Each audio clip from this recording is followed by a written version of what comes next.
Maiden day for my Cessna 170 turned out to be pretty nice. We had clear skies and decent temperatures, but the wind was gusting pretty good now and then and directly crosswind on the runway.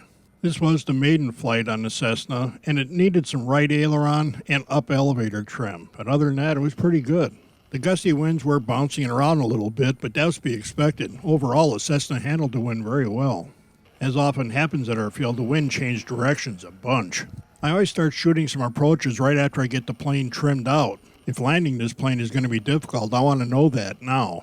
This was the first approach, and I went ahead and landed it because we had some really stiff crosswinds as it came down the runway. Keep in mind that for the first flight, I left the Aura 8 stabilization system turned off. One thing the Cessna isn't lacking, and that's power. The Cessna came off the ground easily in a couple of dozen feet, and all the controls felt solid.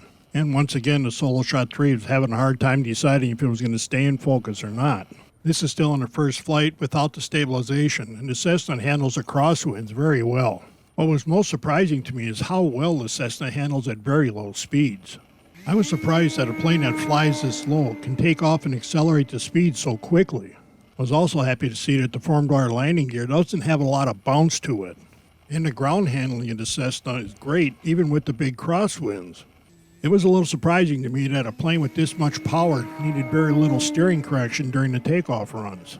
This is the first time I tried full flaps with the Cessna on landing, and it just did not want to come down. I'd find out that I needed to slow down way farther out than I expected. This plane definitely needs some down elevator programmed in with the flaps.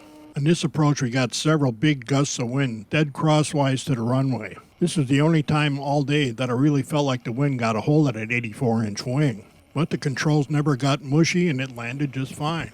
And then I got a little exuberant with the steering. No harm done.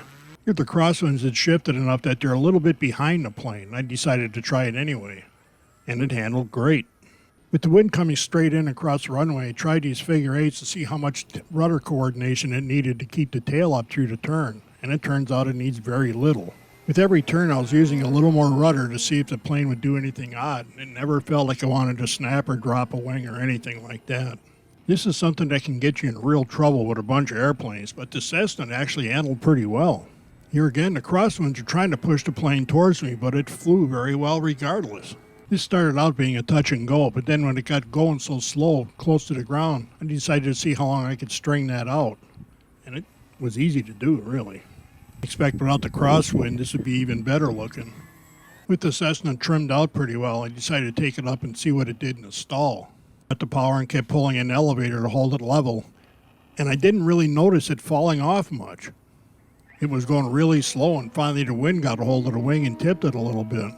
I'm still using a traditional aileron and flap configuration, but the roll rate isn't all that bad. This is the first time I tried turning it in a roll. It was easy. Try as I might, I still haven't found any bad habits in this Cessna. I do a lot of pilot training and would not be afraid to use this as someone's first plane. Modern buddy box systems combined with the gentle handling of the Cessna just make this a great candidate. The Cessna is for sure a keeper for me, so I developed a wing bag and covers for it, and you can find those on flyingrc.net on the wing bags page.